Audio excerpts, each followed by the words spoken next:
35 বছরের জন্য মন্দির বন্ধ হয়ে যাবে, এমনকি তার মৃত্যুও হতে পারে এইটা বলা হয়। তো সময়টা ছিল হচ্ছে দ্বাদশ শতাব্দীর এক মহাপ্রভুর হাত নেই, কেন নেই।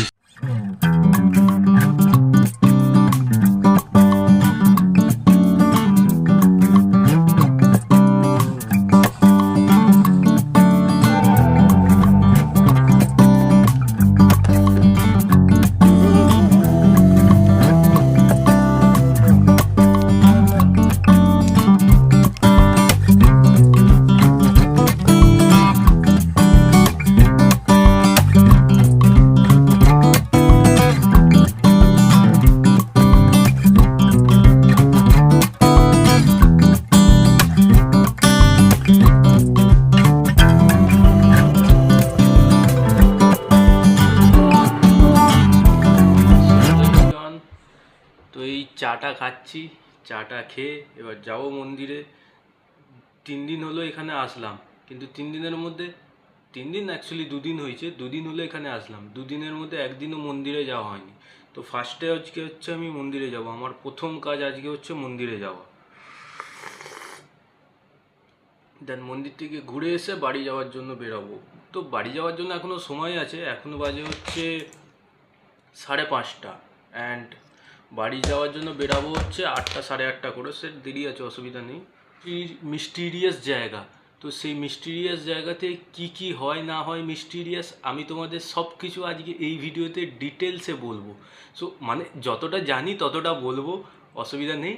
তো দেন এবারে তোমাদেরকে একটা জিনিস আমি বলে দিই, এই ভিডিওটা আমি টোটালি 4K-তে আপলোড করছি। তোমাদের যদি কারোর কাছে টিভি থাকে তো অ্যাজ ইওর উইশ তোমরা টিভিতে দেখতে পারো, পুরো 4K কোয়ালিটিতে পরিষ্কার পরিষ্কার ছবি আসবে। অ্যান্ড যদি তোমাদের কাছে টিভি না থাকে, জিও 5G থাকে, তো অবশ্যই ভিডিওটা ফুল স্ক্রিন করে নাও, ফুল স্ক্রিন করে কোয়ালিটিটাকে 4K-তে সেট করে নাও, দেখতে তোমাদের হেভি লাগবে। সো এফলাং আই অ্যাম রেডি, তো চলো এবার যাই মন্দিরে। জয় জগন্নাথ। হ্যাঁ কি চেক আউট দেরি আছে, আমাদের আরও গ্রুপ আছে। তো পুরীর মন্দিরের ভিতরে তো ভিডিওগ্রাফি অ্যালাউ নেই, তো পুরীর মন্দিরের ভিতরে শর্ট তো দেখাতে পারবো না তোমাদের, কিন্তু পুরীর মন্দিরের ব্যাপারে যা কিছু জানি আজকে টোটাল ডিটেলসে বলবো।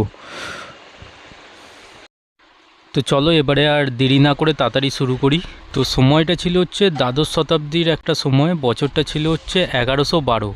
তো সেই সময় রাজা ইন্দ্রদ্যুম্নের কাছে ভগবান কৃষ্ণের হৃদয়টা ভেসে এসেছিল। ভগবান কৃষ্ণরই জগন্নাথ দেব হলো আরেকটা রূপ। তারপরে রাজা ইন্দ্রদ্যুম্ন স্বপ্নাদেশ পেয়েছিল যে সেই হৃদয়টাকে একটা মন্দির বানিয়ে স্থাপনা করবার জন্য। তো রাজা ইন্দ্রদ্যুম্ন আই থিঙ্ক মধ্যপ্রদেশের একটা কোথাকার রাজা ছিল, ডাজন্ট ম্যাটার। তো এবার রাজা ইন্দ্রদ্যুম্ন একটা উড়িষ্যাতে আমাদের এই জগন্নাথ মন্দিরের স্থাপনা করলো।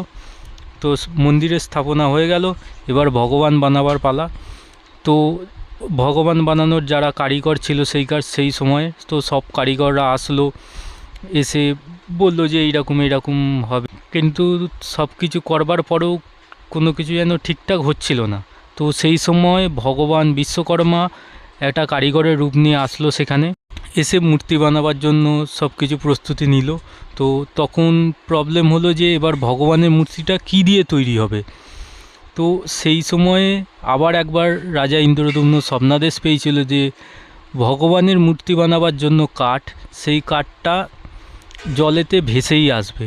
তো কাঠ জলেতে ভেসে আসলো। তখন ভগবান বিশ্বকর্মা বলেছিল যে আমি 1 বছরের জন্য একটা রুমের মধ্যে ঢুকে যাচ্ছি, তো এখন থেকে শুরু করে 1 বছর অবধি কেউ এই রুমের মধ্যে প্রবেশ করবে না, মানে এই ঘরেতে কেউ প্রবেশ করবে না। তো মোটামুটি মাস 6 হয়ে গেল। হয়ে যাওয়ার পরে উড়িষ্যার যে রাজা ছিল, মহারানী ছিল, তাদের একটু সন্দেহ হচ্ছিল যে 6 মাস হয়ে গেল এখনও উনি ঘরের মধ্যে ঢুকলো, ঘর থেকে বেরোচ্ছে না, আদৌ কি হচ্ছে না হচ্ছে, সন্দেহ জাগছিল, সবার মনেই সন্দেহ জাগছিল। তো এর আগে তোমরা আমাকে একটা কথা বলো, মহাপ্রভুর হাত নেই, কেন নেই সেইটা কি তোমরা জানো? যদি জানো তো আমার বলার আগে কমেন্ট সেকশানে কমেন্ট করো। ঠিক আছে, চলো আমি আবার আমার টপিকে ফিরে আসি। তো 6 মাসের মাথায় উড়িষ্যার যে মহারানী, সে গিয়ে দরজাটা খুলে ঘরের মধ্যে প্রবেশ করে গেল। এন্টায়ার মূর্তি তৈরি ছিল, শুধুমাত্র হাতটা বাকি ছিল। তো যেহেতু ঢুকে গেছিল সেই জন্য আজও জগন্নাথ দেবের হাত নেই। তো ঠিক আছে, হয়ে গেল। এবার সেই থেকেই জগন্নাথ দেবের মূর্তি ওই রকমভাবেই পুজো হয়ে আসছে। তো হিস্ট্রি আমার এতটুকুনি জানা ছিল। এবারে অলৌকিক যে জিনিসগুলো হয়, মিস্টিরিয়াস পার্টটা পুরীর মন্দিরে, আমি সেগুলো এক এক করে তোমাদের কাছে বিশ্লেষণ করছি। তো মিস্টিরিয়াস পার্টের মধ্যে সবার ফার্স্টে আমি আসছি, পুরীর মন্দিরের উপরে দেখবে একটা ফ্ল্যাগ থাকে, সে ফ্ল্যাগটাকে মন্দিরের ধ্বজা বলা হয়। সেই ধ্বজাটা প্রত্যেক দিন এই মন্দিরের ওপরে ওঠা হয়, উঠে প্রত্যেক দিন চেঞ্জ করা হয়, চেঞ্জ করে সন্ধ্যা আরতি হয়। ওই ধ্বজাটা যদি একদিনের জন্য চেঞ্জ না হয়, তাহলে যেই দিন থেকে চেঞ্জ হবে না সেই দিন থেকে 35 বছরের জন্য মন্দির বন্ধ হয়ে যাবে। সেই জন্য আজ পর্যন্ত ওই ধ্বজা কোনো দিন মানে চেঞ্জ করতে মিস হয়নি, প্রত্যেক দিন চেঞ্জ হয়। অ্যান্ড ওই ধ্বজাটা একটা এরকমই মহাপ্রভুর মায়া আছে যে ওই ধ্বজাটা অলওয়েজ হাওয়ার বিপরীতে ওড়ে। আচ্ছা, এবারে আসছি 2 নম্বর পয়েন্টে। 2 নম্বর পয়েন্টটা হচ্ছে, তোমরা যখন মন্দিরে যাবে, মন্দিরের একদম চূড়ার দিকে দেখবে ধ্বজার নিচে একটা চক্র থাকে। সেই সুদর্শন চক্রটা তোমরা মন্দিরে যেই প্রান্ত থেকেই দেখো, অলওয়েজ তোমাদের মনে হবে যে চক্রর মুখটা ঠিক তোমার দিকেই রয়েছে। অ্যান্ড 3 নম্বর পয়েন্ট হচ্ছে, পুরীর যে এত বড় মন্দির, কিন্তু পুরীর মন্দিরের স্ট্রাকচারটা এমনিভাবেই বানানো যে মন্দিরের ছায়া কোনো দিন মাটিতে পড়ে না। তো টোটাল আমাদের 4 নম্বর পয়েন্ট হচ্ছে, পুরীর মন্দিরে টোটাল 4টে দ্বার আছে, উত্তর, দক্ষিণ, পূর্ব, পশ্চিমে। তো 4টে দ্বারের যেমনি 4টে নামও আছে, হর্ষদ্বার, সিংহদ্বার, বাঘ্যদ্বার, আর একটা কি হাতির দ্বার না কিছু একটা আছে, যাই হোক। তো সব থেকে মেন হচ্ছে যেটা আমাদের পূর্ব দিকেরটা, সিংহদ্বারটা হচ্ছে একদম সমুদ্রের সামনে। তো তুমি যখন সিংহদ্বার দিয়ে এন্টার করবে মন্দিরের ভিতরে, সিংহদ্বার দিয়ে ঢুকলে সিংহদ্বারের সামনে দেখবে একটা বড় হনুমানজির মূর্তি আছে, আর তার কানটা ঠিক দরজার দিকে পাতা। তো শোনা যায় যে জগন্নাথ দেব যখন শুয়ে থাকতো, তো বাইরের যে সমুদ্রের গর্জন, কোলাহল, সেই কোলাহলগুলো মন্দিরের ভিতরে আসতো। তো মন্দিরের ভিতরে আসতো বলে মহাপ্রভুর শুতে বাধা বিপত্তি হতো। সেই জন্য তখন ভগবান হনুমান এসে সে তার ওই কানের মধ্যে সমস্ত কোলাহল সে তার কানের মধ্যে নিয়ে নিত। সেইখান থেকে, তো সেই সময় থেকে সেই মূর্তিটা এখনও ওইখানে আছে। এমনকি তোমরা যদি এখনও সেই দ্বার দিয়ে ভিতরে ঢোকো, বাইরে সিংহদ্বারের বাইরে অনেক শব্দ কোলাহল শুনতে পাবে, কিন্তু সিংহদ্বারের একবার ভিতরে যখন ঢুকে যাবে তারপরে আর কোনো শব্দ শুনতে পাবে না।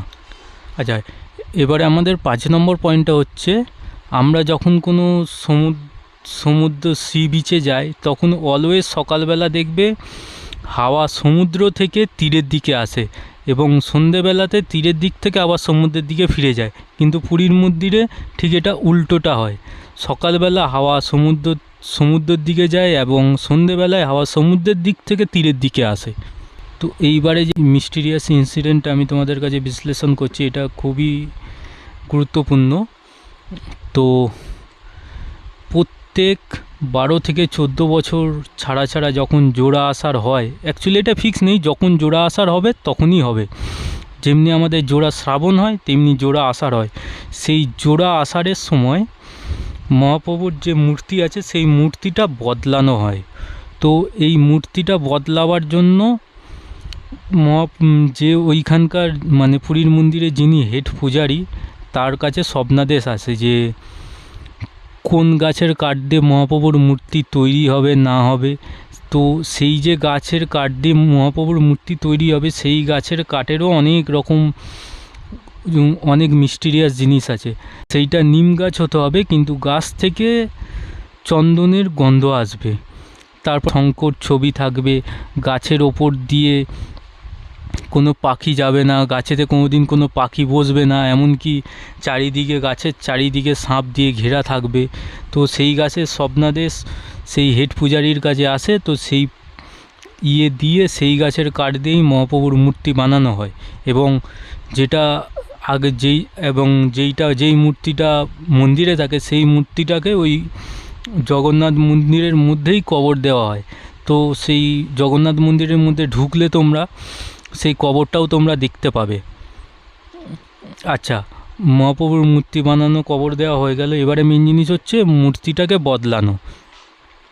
তো সেই জোড়া আষাঢ়ের সময় সেই মূর্তি বদলানো আজ পর্যন্ত কেউই দেখেনি, কোনো পৃথিবীর একটা মানুষও দেখেনি।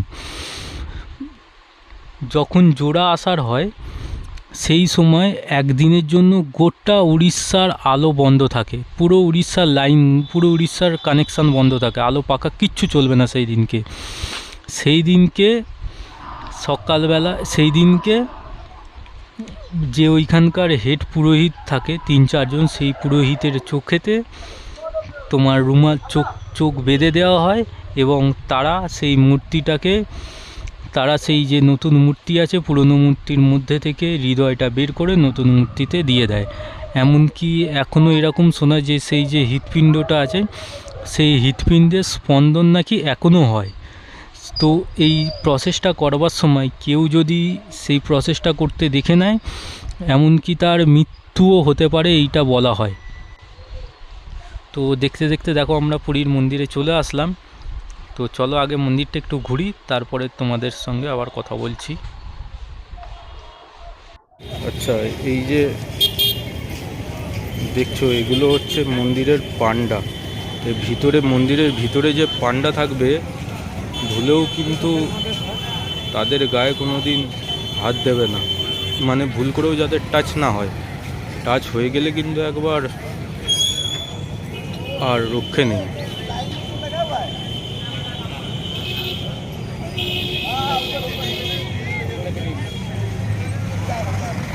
এটা এখন আমি দাঁড়িয়ে আছি সিংহদ্বারের দিকে।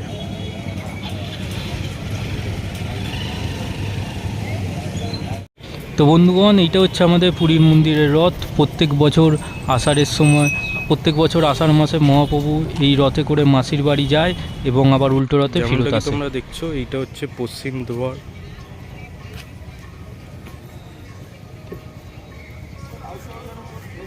অ্যান্ড মোবাইল জুতো তো কিছু নিয়ে যাওয়া যাবে না। তো এই দেখো কাউন্টার করা আছে, এখানে তোমরা রাখতে পারবে জুতো, মোবাইল সব কিছু। তো যেমনটা কি তোমরা দেখছো, এখন আমি আছি পুরীর মন্দিরে। তো এই মন্দিরের টাইমিং হচ্ছে সকাল 5টা থেকে রাত্রি 10টা অবধি, কিন্তু জানি না এখন 7টা বাজতে যায়, কিন্তু এখনও মন্দিরের গেটটা খোলেনি। আই থিঙ্ক খুলবে এবারে, আর 10-15 মিনিটে খুলে যাবে।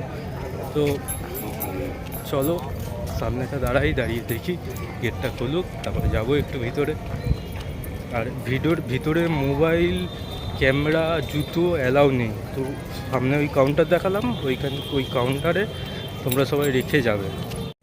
তো এটা হচ্ছে উত্তর দ্বার, এটা এখন বন্ধ আছে, খোলেনি। এখন সিংহদ্বার আর পশ্চিম দ্বারটাই খোলা।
তো মহাপ্রভুর যখন ভোগ তৈরি হয়, তো একটা পাত্র, তার উপরে আরেকটা, তার উপর আরেকটা, তার উপর আরেকটা, এরকম টোটাল 7খানা থাক তৈরি করা হয়। এবং একদম নিচে যেটা থাকে সেই নিচেরটাতে, সেই নিচের হাঁড়ির তলায় জ্বালানি থাকে। কিন্তু মিস্টিরিয়াস পয়েন্ট হচ্ছে সব থেকে ওপরে যে পাত্রটা থাকে, সেই পাত্রটাতে সবার ফার্স্টে রান্না তৈরি হয়ে যায়, এবং সব থেকে নিচে যেটা থাকে সেটাতে সবার লাস্টে রান্না হয়। আর এমনও বলা হয় যে এই মহাপ্রভুর মন্দিরে আজ পর্যন্ত কোনো দিন ভোগ নষ্ট অথবা ভোগ কম কোনো দিন হয়নি। আচ্ছা, আর সেরকম কিছু আমার জানা নেই, তো যতটুকুন জানতাম তোমাদের সাথে শেয়ার করলাম। আর একটা জিনিস আমি তোমাদের বলে দিই, তোমরা যখন মন্দিরে যাবে একটা জিনিস অলওয়েজ খেয়াল রাখবে, যে ওই মন্দিরে যারা পান্ডা আছে না, তাদেরকে কখনো ভুল করেও ছোবে না। যদি একবার ছুঁয়ে ফেলো, তারা সেই জায়গাতেই তাদের বস্ত্র সব খুলে ফেলে দেবে। তার ভরণ পোষণের দায়িত্ব সেই দিনের জন্য তোমাকে কিন্তু নিতে হবে। এটা ওখানকার একটা নিয়ম, জানি না, যাই হোক, কারণ তারা ওখানকার দীক্ষা টিক্ষা নিয়ে থাকে, যাই হোক কিছু হবে, তো এই জিনিসটা অলওয়েজ খেয়াল রাখবে। তো বন্ধুরা, আমি যতদূর জানতাম আমি তোমাদের সঙ্গে শেয়ার করলাম। তো এর থেকে বেশি সেমনি কিছু আমি আর জানি না। তো যদি তোমরা কেউ আরও কিছু জানো তো অবশ্যই আমাকে কমেন্ট সেকশানে বলবে। অ্যান্ড এই ভিডিওটা যদি তোমাদের ভালো লাগে তো অবশ্যই লাইক করে দেবে ভিডিওটাতে একটা। এবারে আমি যাচ্ছি হোটেলে রিটার্ন। তো হোটেলে গিয়ে আমি ফার্স্টে লাঞ্চ করব, লাঞ্চ করে তারপরে কলকাতা যাওয়ার জন্য আবার প্রিপারেশান নেব। তো কলকাতা যাওয়ার যে ব্লগটা সেটা আমি এরপরের একটা নেক্সট পার্টে দিয়ে দেবো, অবশ্যই সেই ব্লগটা দেখো। তো চলো, আজকের মতন ভিডিওটা আমি এখানেই বন্ধ করলাম।